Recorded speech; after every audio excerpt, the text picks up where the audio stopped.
Dear students, welcome you once again to my online class. দেখো, আজ আমরা একটা স্পোকেন ইংলিশের নতুন পর্ব নিয়ে তোমাদের সামনে হাজির হয়েছি। তোমরা যখনই বাড়িতে কথাবার্তা বলো তখনই অনেক সময় দেখবে হয় নয়, হয় অথবা যুক্ত অনেক বাক্য আসে। সেই সব বাক্যগুলোকে কিভাবে তোমরা ইংরেজিতে করবে, অর্থাৎ আমরা আজকে আইদার অর এর ব্যবহারটা শিখব। যে সমস্ত বাক্যে হয় নয় কিংবা হয় অথবা ইত্যাদি যুক্ত থাকে, সেই সব বাক্যের কিভাবে আমরা ইংরেজিতে নিয়ে যাব, ইংরেজি বাক্যে পরিণত করব, তার একটা নিয়ম আজকে আমি তোমাদের শেখাবো। খুব সহজ, আমাকে একটু ভালো করে শুনতে হবে। যেন এই আইদার অরের ব্যবহার আমরা চার ধরনের দেখাবো। চারটি ক্ষেত্রে আইদার অরের ব্যবহার আমরা করতে পারবো। সেই চারটি ক্ষেত্রের মধ্যে আজকে আমরা এই পার্ট 1 পর্বে দুটির ব্যবহার দেখাবো, কারণ একসঙ্গে চারটে করলে তোমাদের হয়তো অসুবিধে হতে পারে। সেই জন্যে আমরা আজকে দুটো শেখাবো, কালকে আবার দুটো শেখাবো। ক্লিয়ার? তো এসো আর বেশি কথা না বলে আমরা একেবারে ঢুকে পড়ি এর নিয়মে। দেখো, যদি দেখো এমন তোমাকে কোনো বাক্য দেয়া হয়েছে যে বাক্যে হয় অথবা কিংবা হয় নয় যুক্ত আছে, অথচ বাক্যের সাবজেক্ট দুটো আলাদা। ভালো করে শোনো, বাক্য একটাই যেখানে হয় অথবা বা হয় নয় যুক্ত আছে এবং বাক্যের সাবজেক্ট দুটো। যেমন করো, হয় রিনা অথবা মিনা আজ এখানে আসবে। লক্ষ্য করো, হয় রিনা অথবা মিনা, দেখলে দুটো সাবজেক্ট না, রিনা আর মিনা। হয় রিনা অথবা মিনা আজ এখানে আসবে। কিংবা ধরো, হয় রথিন নয় যতীন আজ বাজারে গিয়েছিল।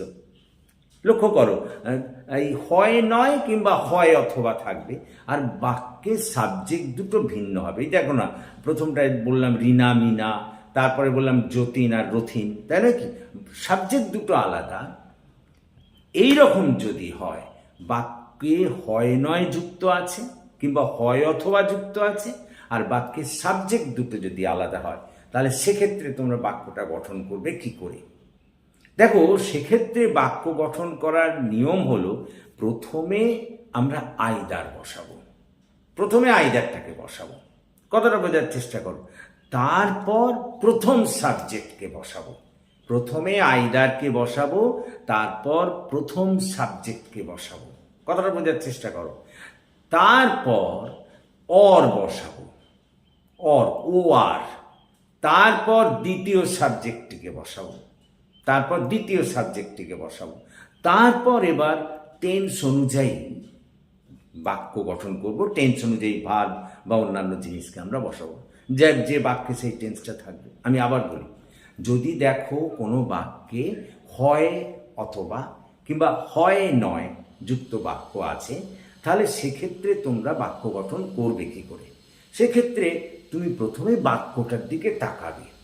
যদি দেখো যে বাক্যটার সাবজেক্ট দুটো আলাদা, যদি দেখো বাক্যটার সাবজেক্ট দুটো আলাদা, তাহলে সেক্ষেত্রে যদি দেখো বাক্যটার সাবজেক্ট দুটো আলাদা, তাহলে সেক্ষেত্রে তুমি কি করে বাক্য গঠন করবে? অর্থাৎ সাবজেক্ট দুটো আলাদা আছে, আবার বাক্যে হয় অথবা কিংবা হয় নয় যুক্ত আছে, তাহলে সেক্ষেত্রে বাক্য গঠন করবে কি করে?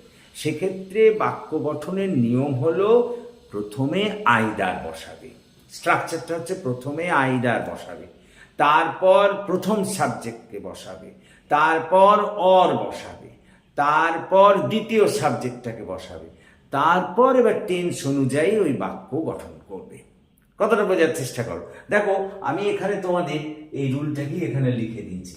দেখো, যে সাবজেক্ট দুটি ভিন্ন হলে স্ট্রাকচারটা হবে, প্রথমে আইদার, তারপরে ফার্স্ট সাবজেক্ট, তারপরে অর, তারপরে সেকেন্ড সাবজেক্ট, তারপরে টেন্স অনুযায়ী বাক্য। তো দেখো, এখানে আমি একটা উদাহরণ দিয়েছি, হয় রিনা অথবা মিনা আজ এখানে আসবে। তাহলে দেখো, এখানে দুটো তোমরা কিন্তু কর্তা দেখতে পাচ্ছ, সাবজেক্ট, একটা রিনা আর একটা মিনা। আবার দেখো, এই যে হয় অথবা যুক্ত আছে। তাহলে এক্ষেত্রে যখন বাক্য গঠন করব, প্রথমে আইদার বসাবো। তাহলে আইদার লিখে নিলাম, আইদার। তারপরে দেখো, ফার্স্ট সাবজেক্ট এখানে রিনা, তাহলে আইদার রিনা। তারপরে বলেছি দেখো অর, তাহলে অর বসালাম। তারপরে সেকেন্ড সাবজেক্ট এখানে মিনা, তাহলে আইদার রিনা অর মিনা। তারপরে বলেছে টেন্স অনুযায়ী বাক্য গঠন করতে হবে। তো আসবে, তো ববে বা আছে, এটা ফিউচার ইনডেফিনাইট টেন্স। তাহলে ফিউচার ইনডেফিনিট গঠন করতে গেলে আমরা জানি শ্যাল বা উইল থাকে, তাহলে এখানে উইল হবে। তাহলে উইল, তারপরে মূল ক্রিয়ার প্রেজেন্ট রূপ, will come here today. Clear? তাহলে দেখো either Rina or Mina will come here today. যেহেতু দুটো এখানে ভিন্ন কর্তা, সেহেতু গঠন হলো প্রথমে আইদার, তারপরে ফার্স্ট সাবজেক্ট, তারপরে অর, তারপরে সেকেন্ড সাবজেক্টটা, তারপরে টেন্স অনুযায়ী। এটা যেহেতু ফিউচার ইনডিফিনিট টেন্সে আছে, সেখানে উইল বসেছে, তারপর মূল ক্রিয়ার প্রেজেন্ট রূপ বা V1 রূপ, তারপর অন্যান্য কর্ম। তাহলে আমরা প্রথমটা দেখলাম যে যদি বাক্যটা হয় অথবা কিংবা হয় নয় যুক্ত হয় এবং তার যদি সাবজেক্ট দুটো ভিন্ন হয়, তাহলে সেক্ষেত্রে বাক্য গঠন করতে গেলে প্রথমে আইদার, তারপর ফার্স্ট সাবজেক্ট, তারপর অর, তারপর সেকেন্ড সাবজেক্ট, তারপরে টেন্স অনুযায়ী বাক্য। দেখো আমি যদি এরকম বলতাম হয় রাম অথবা শ্যাম গতকাল বাজারে গিয়েছিল। হয় রাম অথবা শ্যাম গতকাল বাজারে গিয়েছিল। হয় রাম নয় শ্যাম গতকাল বাজারে গিয়েছিল। দেখো রাম আর শ্যাম দুটো সাবজেক্ট, আবার হয় নয় বা হয় অথবা আছে। তাহলে এক্ষেত্রে ওই করবো, প্রথমে আইদার বসাবো, আইদার, তারপর first subject Ram, either Ram, তারপর অর বসাবো, অর, তারপরে দ্বিতীয় সাবজেক্ট শ্যাম, তাহলে আইদার রাম অর শ্যাম। এবার বাজারে গিয়েছিল, দেখো এটা পাস্ট ইনডিফিনিট টেন্সে আছে, তাই তো? তাহলে সেক্ষেত্রে আমরা জানি মূল ক্রিয়ার পাস্ট রূপ হবে V2 রূপ, তারপর অন্যান্য কর্ম। তাহলে either Ram or Shyam went, go মানে যাওয়া, তার পাস্ট রূপ went to the market yesterday. Clear? এরকম শত বাক্য তোমরা কিন্তু করতে পারো। এবার দ্বিতীয় রুলটা দেখো, রুল নাম্বার 2। এবার বলছি অবজেক্ট দুটো ভিন্ন, মানে সাবজেক্ট না অবজেক্ট দুটো যদি ভিন্ন হয়, কথাটা বোঝার চেষ্টা করো। অবজেক্ট দুটো ভিন্ন মানে আমি বলতে চাইছি, আমরা একটা উদাহরণ আমি তোমাদের দিয়েছি। দেখো, হয় সিরাজ একটা ল্যাপটপ অথবা একটা মোবাইল কিনবে। হয় সিরাজ একটা ল্যাপটপ, দেখো অবজেক্ট দুটো আছে এখানে, একটা ল্যাপটপ আর একটা মোবাইল। তাহলে অবজেক্ট দুটো ভিন্ন হয় যদি কোনো বাক্যে, কর্তা একটাই, সাবজেক্ট একটাই, কিন্তু অবজেক্ট দুটো ভিন্ন। আগে কি পড়ছিলাম বলো, আগের রুলটায় যে সাবজেক্ট মানে কর্তা দুটো ভিন্ন, কথাটা বোঝার চেষ্টা করো। এবার বলছি কর্তা একটাই কিন্তু অবজেক্ট দুটো ভিন্ন।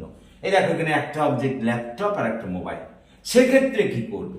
সেক্ষেত্রে তার মানে কোনো বাক্যে যদি হয় অথবা থাকে কিংবা হয় নয় যুক্ত থাকে আর দুটো অবজেক্ট থাকে, সাবজেক্ট একটাই কিন্তু কটা অবজেক্ট থাকবে? দুটো অবজেক্ট থাকে। তাহলে সেক্ষেত্রে বাক্য গঠন করতে গেলে প্রথমে তুমি সাবজেক্টটাকে বসিয়ে দেবে, তারপর টেন্স অনুযায়ী ভার্বকে বসাবে, যে বাক্যে তোমাকে যে ক্রিয়া আছে ওটা থেকে, তারপর আইদার, তারপর ফার্স্ট অবজেক্ট, তারপর অর, তারপরে দ্বিতীয় অবজেক্ট। তাই নাকি? আমি একটা উদাহরণ লিখেছি, দেখো, হয় সিরাজ একটি ল্যাপটপ অথবা একটি মোবাইল কিনবে।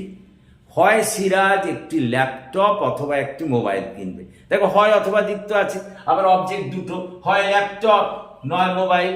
ক্লিয়ার? তাহলে আমি প্রথমে কি করব বলো, সাবজেক্টকে বসাবো। এখানে সাবজেক্টকে দেখো, এই যে সিরাজ, তাহলে সিরাজ বসালাম। তারপরে টেন্স অনুযায়ী ভার্ব, দেখো কিনবে, ববে বা, তাহলে এখানে আমরা জানি শ্যাল বা উইল, তারপর মূল ক্রিয়ার V1 রূপ, তাহলে এখানে সিরাজের পর উইল হবে। ক্লিয়ার? তারপরে বাই, উইল বাই, তাই তো? কিনবে, উইল বাই হলো। এবারে দেখো তারপর বলেছে আইদার, তাহলে উইল বাই আইদার। তারপরে দেখো ফার্স্ট অবজেক্ট কি আছে? ল্যাপটপ, আইদার এ ল্যাপটপ, তারপর কি or, or, or second object কি আছে মোবাইল, অর এ মোবাইল। তাহলে দেখো যেখানে তাহলে গোটাটা কি হলো, হয় সিরাজ একটি ল্যাপটপ অথবা একটি মোবাইল কিনবে, হলো Siraj will buy either a laptop or a mobile. তাহলে যে ক্ষেত্রে দুটো অবজেক্ট থাকবে, তুমি প্রথমেই সাবজেক্ট ওই বাক্যের কর্তাকে বসিয়ে দেবে, তারপর যে টেন্স অনুযায়ী ভার্বকে বসাবে। এখানে ফিউচার ইনডিফিনিট আছে বলে আমরা উইল বাই বসিয়েছি। তারপর একটা আইদার বসাবে, দেখো আইদার বসালাম। তারপর ফার্স্ট অবজেক্ট, দেখো এই ল্যাপটপ বসিয়েছি, এখানে ফার্স্ট অবজেক্ট, তারপর অর, তারপরে সেকেন্ড অবজেক্ট। তারপরে যদি আরো এক্সটেনশন কিছু থাকে বসিয়ে দেবে। তাহলে যেখানে দুটো অবজেক্ট থাকবে, দেখো দুটো অবজেক্ট ল্যাপটপ অথবা মোবাইল, তাই নয় কি? তাহলে সেক্ষেত্রে তোমরা প্রথমেই কর্তাকে বসাবে, তারপর ওই বাক্যের টেন্স অনুযায়ী ক্রিয়াকে বসাবে, তারপর একটা আইদার বসাবে, তারপর প্রথম অবজেক্ট, তারপর অর, তারপর সেকেন্ড অবজেক্ট। এরকম তোমরা শত শত বাক্য করতে পারো। যেমন করো হয় বাবা এবছর একটি গাড়ি কিনবে অথবা ফ্রিজ কিনবে। তাহলে তখন দুটো অবজেক্ট, গাড়ি অথবা ফ্রিজ, তাই নাকি? তাহলে তাহলে তাহলে প্রথমেই বাবাকে আনতে হবে, তাহলে ফাদার, তারপর কিনবে আছে ববে বা, এটাও ফিউচার ইনডিফিনিট। তাহলে ফাদার উইল বাই, তারপর ফার্স্ট অবজেক্ট কি গাড়ি, উইল বাই এ কার। তারপর বলো, তাহলে প্রথমে সিরাজ, প্রথমে বাবা বললাম, ফাদার উইল বাই, তারপরে আইদার প্রথম অবজেক্ট কি এ কার, তারপরে অর দিয়ে দ্বিতীয় অবজেক্ট কি or a fridge this year. তাহলে father will buy either a car or a fridge this year. হয় বাবা এবছর একটা গাড়ি কিনবে অথবা একটা ফ্রিজ কিনবে। বা যদি মনে করো, আমি যদি এরকম বলি যে গতকাল হয় রিনা রাতে রুটি খেয়েছিল অথবা ভাত খেয়েছিল। হয় রিনা গতকাল রাতে রুটি খেয়েছিল অথবা ভাত খেয়েছিল। তাহলে সাবজেক্ট তো একটাই আছে, কিন্তু ওখানে ভাত অথবা রুটি, দেখো দুটো অবজেক্ট আছে। তাহলে বলে দেবো প্রথমে রিনাকে নিয়ে এলাম, রিনা, তারপরে এটা পাস্ট ইনডিফিনিট টেন্স আছে, তাহলে রিনা এট, কতটা বোঝার চেষ্টা করো। তারপরে এবারে আমরা বলেছি আইদার নিয়ে আসতে হবে, রিনা এট আইদার, প্রথম অবজেক্ট আছে ভাত, তাহলে rice, Rina ate either rice or, এবার একটা অর, তারপরে দ্বিতীয় অবজেক্ট কি ব্রেড, তাহলে Rina ate either rice or bread at night today. হয় রিনা গতকাল রাতে ভাত অথবা রুটি খেয়েছিল। তাহলে দেখো আজকে আমরা দুটো নিয়ম পড়লাম। একটা নিয়ম দেখলাম যে যদি সাবজেক্ট দুটো ভিন্ন হয় তাহলে সেক্ষেত্রে কি হবে না, প্রথমে আইদার বসাবো, তারপরে ফার্স্ট সাবজেক্ট, তারপর অর, তারপর সেকেন্ড সাবজেক্ট, তারপর টেন্স অনুযায়ী বাক্য। তারপরে দেখালাম যে যদি অবজেক্ট দুটো ভিন্ন হয় তাহলে সেখানে সাবজেক্ট, তারপর টেন্স অনুযায়ী ভার্ব, তারপরে আইদার, তারপর ফার্স্ট অবজেক্ট, তারপর অর, তারপরে সেকেন্ড অবজেক্ট। দেখো আমরা দুটো এখানে তোমাদের করে দিয়েছি। দেখো আজকে আমরা দুটো দেখলাম, এর আরো দুটো রুল আছে। আগামীকাল আমরা সেই দুটো রুল শিখবো। তোমরা কিন্তু পরে ক্লাসগুলো ফলো করো, তাহলে I am sure that you will learn how to speak in English fluently.